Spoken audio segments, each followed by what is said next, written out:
ವೀಕ್ಷಕರೇ, ಇಲ್ಲಿವರೆಗೂ ಟೂರ್ನಮೆಂಟ್ನ ಫ್ರಾಂಚೈಸಿ ಮಾಲೀಕರ ಬಗ್ಗೆ ಸಂಪೂರ್ಣ ಮಾಹಿತಿಯನ್ನು ತಿಳ್ಕೊಂಡ್ರಿ. ಈಗ ಈ ಒಂದು ಟೂರ್ನಮೆಂಟ್ನ ಆಯೋಜಕರ ಬಗ್ಗೆ ಅವರ ಒಂದು ಇಂಟ್ರೆಸ್ಟ್ ಏನಿತ್ತು, ಇದೇ ಟೂರ್ನಮೆಂಟ್ ಕ್ರಿಕೆಟ್ ಅನ್ನು ಆಯೋಜನೆ ಮಾಡೋಕ್ಕೆ ಕಾರಣ ಏನು ಅನ್ನೋದನ್ನ ಸ್ವತಃ ಅವ್ರ ಹತ್ರನೇ ತಿಳ್ಕೊಳ್ಳೋಣ. ಅವ್ರು ಯಾರು, ಅವ್ರ ಹಿನ್ನೆಲೆ ಏನು, ಈ ಒಂದು ಕ್ರಿಕೆಟ್ ಟೂರ್ನಮೆಂಟ್ ಆಯೋಜನೆ ಮಾಡೋಕ್ಕೆ ಕಾರಣ ಏನು ಅನ್ನೋದನ್ನ ಅವ್ರ ಹತ್ರನೇ ಕೇಳೋಣ. ಸರ್ ನಮಸ್ತೆ. ನಮಸ್ತೆ ಸರ್, ನನ್ನ ಹೆಸರು ಸತೀಶ್ ಅಂದ್ಬಿಟ್ಟು. ನಮ್ಮದು ಮುಂಚೆ ಮಿತ್ರವೃಂದ ಅಂತ ಒಂದು ಗ್ರೂಪ್ ಇತ್ತು. ನಾವು ರೆಸಾರ್ಟಲ್ಲಿ ಯಾವಾಗ ನಾವು ಫ್ರೀ ಇದ್ದಾಗ ಹೋಗಿ ಒಂದು ಗ್ರೌಂಡ್ ಬುಕ್ ಮಾಡಿಕೊಂಡು ನಮ್ಮ ತಂಡದವರು ಒಂದು ಟೂರ್ನಮೆಂಟ್ 3 ಟೀಮ್ ಮಾಡಿಕೊಂಡು ಒಂದು ಟೂರ್ನಮೆಂಟ್ ಮಾಡ್ತಾಯಿದ್ದ. ನಾವು ಅದರಲ್ಲಿ ಖುಷಿ ಪಡ್ತಾಯಿತ್ತು. ಅದೇ ರೀತಿ ಈ ಖುಷಿನ ನಮ್ಮ ದಾಸಹಳ್ಳಿಯಲ್ಲಿ ಇನ್ನು ಹುಡುಗರುಗಳು ಇವಾಗ ತಾನೇ ಬೆಳಕಿಗೆ ಬರೋವಂಥ ಹುಡುಗರು ಇದ್ದಾರೆ. ಅವ್ರು ಸ್ಟೇಟ್ ಲೆವೆಲ್ ಅವ್ರಿಗೂ ಆಡಲಿ ಅಂದ್ಬಿಟ್ಟು ಈ ಟೂರ್ನಮೆಂಟ್ನ ಆಯೋಜನೆ ಮಾಡಿದ್ದೀವಿ.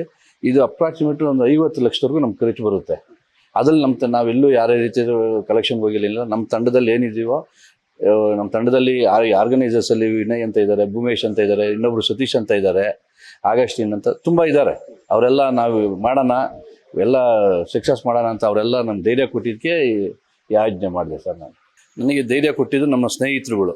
ನಾವಿದ್ದೀವಿ, ಟೂರ್ನಮೆಂಟ್ ಸಕ್ಸಸ್ ಮಾಡೋಣ, ಏನೇ ಬಂದರೂ ಎಲ್ಲರೂ ಶೇರ್ ಮಾಡ್ಕೊಳೋಣ ಅಂತ ಯಾವಾಗ ನಮ್ಮ ಧೈರ್ಯ ತುಂಬಿದ್ರು, ಇದನ್ನು ಒಂಥರ IPL ಮಾದರಿಯಲ್ಲಿ ಫೇರ್ ಪ್ಲೇ ಅವಾರ್ಡ್ ಇಕ್ಕಿದ್ದೀವಿ. ಬೆಸ್ಟ್ ಓನರ್ಗೆ ಮೂರು ಪ್ರೈಸ್ ಇಟ್ಟಿದ್ದೀವಿ. ಯಾಕೆ ಬೆಸ್ಟ್ ಓನರ್ಗೆ 3 ಪ್ರೈಸ್ ಇಟ್ಟಿದ್ದೀವಿ ಅಂದರೆ, ಇವಾಗ ಏನು ನೀವು ನೋಡ್ಬೋದು, ಗ್ರೌಂಡಲ್ಲಿ ಒಂದು ಅಂಪೈರ್ ಏನಾನ ಒಟ್ಟು ನೋಬಾಲ್ ಕೊಟ್ಟರೆ ಓನರ್ ಬಂದು ಗ್ರೌಂಡಲ್ಲಿ ಬಂದು ಮ್ಯಾಚ್ ನಿಲ್ಲಿಸಿ, ಇಲ್ಲ ಇದನ್ನು ಪರೀಕ್ಷಿಸಿ ಅಂದ್ಬಿಟ್ಟು 3rd ಅಂಪೈರ್ ಕೊಡಿ, ಆ ಥರ ತುಂಬ ನಡೀತಾ ಇದೆ.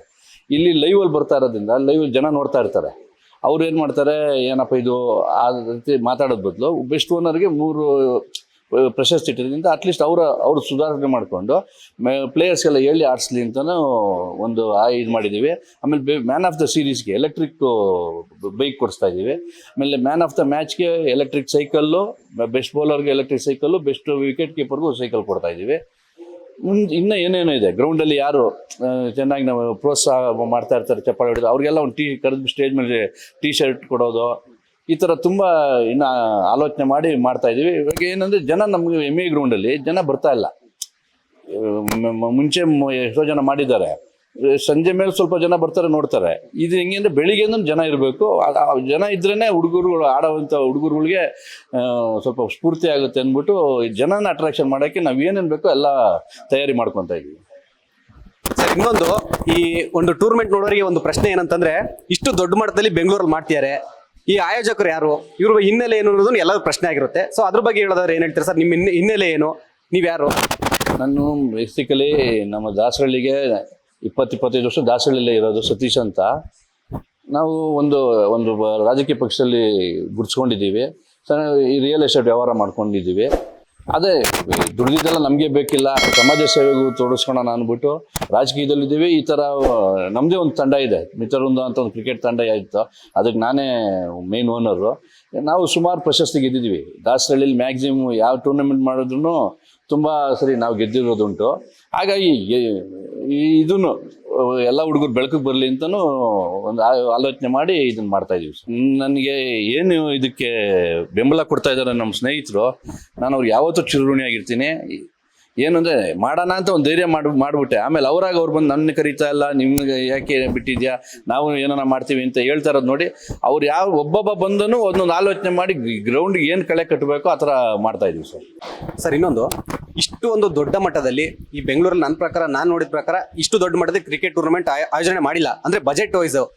ಸೊ ಈ ಒಂದು ಇಷ್ಟೊಂದು ಬಜೆಟ್ ಹಾಕ್ಬಿಟ್ಟು ಟೂರ್ನಮೆಂಟ್ ಮಾಡೋ ಉದ್ದೇಶ ಏನಿತ್ತು ಸರ್? ಅಂದರೆ ನೀವು ಏನಕ್ಕೆ ಬೇರೆ ಏನಾದ್ರು ಮಾಡ್ಬೋದಾಗಿತ್ತಲ್ಲ. ಸೊ ಇದೊಂದು ಟೂರ್ನಮೆಂಟ್ ಮಾಡೋ ಉದ್ದೇಶ ಏನಿತ್ತು ಅಂತ ಒಂದು ವೀಕ್ಷಕರಾಗಿ ನನ್ನ ಒಂದು ಪ್ರಶ್ನೆ ಕೂಡ ನಿಮಗೆ. ಇಲ್ಲ, ದೊಡ್ಡ ಬಜೆಟ್ ಏನಿಲ್ಲ. ಸ್ಟೇಟ್ ಲೆವೆಲಲ್ಲಿ ಜಾಸ್ತಿ ಪ್ರೈಸ್ ಇಟ್ಟಿದ್ದಾರೆ. ಪ್ರೀಮಿಯರ್ ಲೀಗ್ ಅಂತ ಏನು ಬರುತ್ತೋ ಅದರಲ್ಲಿ ಪ್ರೈಸು ನಮ್ಮದೇ ಫಸ್ಟ್ ಸ್ಟಾರ್ಟಿಂಗ್ 6 ಲಕ್ಷ ಕೊಡ್ತಾರೆ, ನಾವೇ ಪ್ರಥಮ. ಏನಕ್ಕೆ ಅಂದರೆ ನಮ್ಮ ದಾಸಹಳ್ಳಿ ಸ್ವಲ್ಪ ಹಿಡನ್ ಟ್ಯಾಲೆಂಟ್ಸ್ ಇದ್ದಾರೆ. ಅವ್ರಿಗೊಂದು ಈ ಥರದಲ್ಲಿ ಅವ್ರ ಆಟ ತೋರಿಸ್ಬಿಟ್ಟು ರಾಜ್ಯಕ್ಕೋ ಇಲ್ಲ ಯಾವುದನ್ನ ಲೆದರ್ ಪ್ರಾಕ್ಟೀಸ್ಗೆ ಹೋಗ್ಬಿಟ್ಟು ಕರ್ನಾಟಕ ಟೀಮ್ನ ಪ್ರತಿನಿಧಿಸೋದು ಒಂದಾಗಲಿ ನಾವು ಅಂದ್ಬಿಟ್ಟು. ಇದು ನಮ್ಮ ದಾಸಹಳ್ಳಿ ಒಂದೇ ಕ್ಷೇತ್ರ ಇಲ್ಲ, ಹೆಸರುಘಟ್ಟ ಹೋಬಳಿ ಬರುತ್ತೆ, ದಾಸನಪುರ ಬರುತ್ತೆ, Mahalakshmi layout, Peenya second stage, ಹೀಗೆ ಬೆಂಗಳೂರು ನಾರ್ತ್ ಏನು ಬರುತ್ತೋ ಅದನ್ನೇ ಹುಡುಗರನ್ನೆಲ್ಲರೂ ಇದ್ರಲ್ಲಿ ಭಾಗವಹಿಸಿದ್ದು. ನಮಗೆ 432 ಅಪ್ಲಿಕೇಶನ್ ಬಂದಿತ್ತು. ಅದರಲ್ಲಿ 16 ಟೀಮ್ಗೂ ಒಂದು ಟೀಮ್ 15 ಜನ ಕೊಟ್ಟಿದ್ದೀವಿ. ಅವ್ರ ಟ್ಯಾಲೆಂಟ್ ತೋರಿಸ್ಬಿಟ್ಟು ಮುಂದೆ ಎಲ್ಲ ರಾಜ್ಯ ಪ್ರತಿನಿಧಿಸೋದೋ ಇಲ್ಲ ಸ್ಟೇಟ್ ಲೆವೆಲ್ ಆಡಲಿ ಅಂತಲೇ ನಮ್ಮ ಆಸೆ ಇತ್ತು. ಅದರಿಂದ ಯುವ ಪ್ರತಿಭೆಗಳಿಗೆ ಮೊದಲ ಆದ್ಯತೆ ಕೊಡ್ತಾ ಇದ್ದೀವಿ. ಏನಕ್ಕೆ ಅಂದರೆ ಈ ಹುಡುಗರು ಫ್ರೀ ಇದ್ದರೆ ಅದು ದುಶ್ಚಟಕ್ಕೆ ಇದಾಗ್ತಾರೆ. ಈ ಥರ ಕ್ರಿಕೆಟ್ ಒಂದು ಬಂದರೆ ಅಟ್ಲೀಸ್ಟ್ ಅವರು ಮುಂದಕ್ಕೆ ಇದರಲ್ಲಿ ಫ್ಯೂಚರ್ ಚೆನ್ನಾಗಿರಲಿ ಅಂತ ಒಂದು ಆಲೋಚನೆ ಮಾಡಿ ಇದು ಮಾಡ್ತಾ ಇದ್ದೀವಿ ಸರ್. ಸರ್, ಅಂದ್ರೆ ನೀವು ಹೇಳಿದ ಪ್ರಕಾರ ಅಂತಂದ್ರೆ ಈ ಒಂದು ವ್ಯಾಪ್ತಿಯಲ್ಲಿ ಅಂದ್ರೆ ಕ್ರಿಕೆಟ್ ಆಡೋ ಕ್ರೀಡಾಪಟುಗಳು ಇರ್ತಾರೆ, ಅವರಿಗೆ ಆರ್ಥಿಕವಾಗಿ ಯಾವುದೇ ರೀತಿಯ ಬೆಂಬಲ ಇರಲ್ಲ. ನಾನೊಂದು ಈ ಟೂರ್ನಮೆಂಟ್ ಮಾಡೋ ಮೂಲಕ ಅವ್ರನ್ನ ಗುರ್ತಿಡಿದು ಪ್ರೋತ್ಸಾಹ ಕೊಡೋದ್ರಿಂದ ಅವರು ನೆಕ್ಸ್ಟ್ ಹಂತಕ್ಕೆ ಹೋಗ್ತಾರೆ ಅನ್ನೋದು ನಿಮ್ಮೊಂದು ಉದ್ದೇಶ ಅಂತ ಗೊತ್ತಾಗ್ತದೆ ಅಲ್ವಾ? ಹೌದು ಸರ್. ಇವಾಗ ನಾವು 16 ಫ್ರಾಂಚೈಸಿ ಓನರ್ ಮಾಡಿದ್ವಲ್ಲ ಸರ್. ಯಾರು ಒಬ್ಬ ಇಂಡಸ್ಟ್ರಿಯಲಿಸ್ಟು, ಒಬ್ಬ ಅವ್ರವ್ರದ್ದು ಇದರಲ್ಲಿ ಸ್ವಲ್ಪ ಚೆನ್ನಾಗಿ ಸ್ಟ್ರಾಂಗ್ ಇದ್ದಾರೆ. ಅಟ್ಲೀಸ್ಟ್ ಆ ಹುಡುಗರು ಆ ಟೀಮಲ್ಲಿ ಆಡಿದಾಗ ಆ ಓನರ್ ಪರಿಚಯ ಆಗುತ್ತೆ. ಅವ್ರ ಕಷ್ಟ ಸುಖ ಏನಾನ ಒಂದು ಯಾವ್ದಾನ ಒಂದು ಮುಂದೆ ಹೋದಾಗ ಸರ್ ನಂಗೆ ಲೆದರ್ ಇದಕ್ಕೆ ಚಾನ್ಸ್ ಸಿಗ್ತದೆ ಸರ್, ಸಹಾಯ ಮಾಡಿ ಅಂದರೆ ಅವ್ರವರು ಆ ಟೀಮಲ್ಲಿ ಫ್ರೆಂಡ್ ಆಗಿರ್ತಾರಲ್ಲ, ಅದ್ರಲ್ಲಿ ಆ ಓನರ್ ಸಹಾಯ ಮಾಡೋದು ಏನೋ ಮಾಡ್ತಾ ಇರ್ತಾರೆ. ಇಲ್ಲಾಂದ್ರೆ ನಾವು ಪರಿಚಯ ಇರ್ತೀವಿ, ನಾವು ನೋಡಿ ನಿಮ್ಮ ಹುಡುಗ ಈ ಥರ ನಿಮ್ಮ ಟೀಮಲ್ಲಿ ಆಡಿದವನು ಈ ಥರ ಸ್ಟೇಟ್ ಲೆವೆಲ್ಗೆ ಸೆಲೆಕ್ಷನ್ ಆಗಿದ್ದಾನೆ, ಅವ್ನು ಸಹಾಯ ಮಾಡಿದ್ರೆ ಮಾಡ್ತಾರೆ ಅಂತ 16 ಓನರ್ಗಳನ್ನೇ ನಾವು ಇದು ಮಾಡಿದ್ದೀವಿ ಸರ್. ಎಲ್ಲ ಕ್ರಿಕೆಟ್ ಆಸಕ್ತಿ ಇರೋರಿಗೆ ಅವರು ಆ ಓನರ್ಗಳನ್ನ ಮನೆಯಿಂದ ಈಚೆ ಬರ್ತಾ ಇರಲಿಲ್ಲ. ಅವರು ಇವತ್ತು ಅವ್ರ ಫ್ಯಾಮಿಲಿಗಳು ಸಮೇತ ಬರೋಂಗೆ ನಾವು ನಮ್ಮ ಟೂರ್ನಮೆಂಟ್ ಆಯೋಜಿಸಿದ್ವಿ ಸರ್. ಆಮೇಲೆ 16 ಏನು ಆಡ್ತಿದ್ರೋ ಎಲ್ಲರಿಗೂ ಒಳ್ಳೇದಾಗಲಿ, ಗೆಲ್ಲೋನೊಬ್ಬನೇ, ಎಲ್ಲರನ್ನೂ ನಾವು ಆಲ್ ದ ಬೆಸ್ಟ್ ಹೇಳ್ತೀನಿ.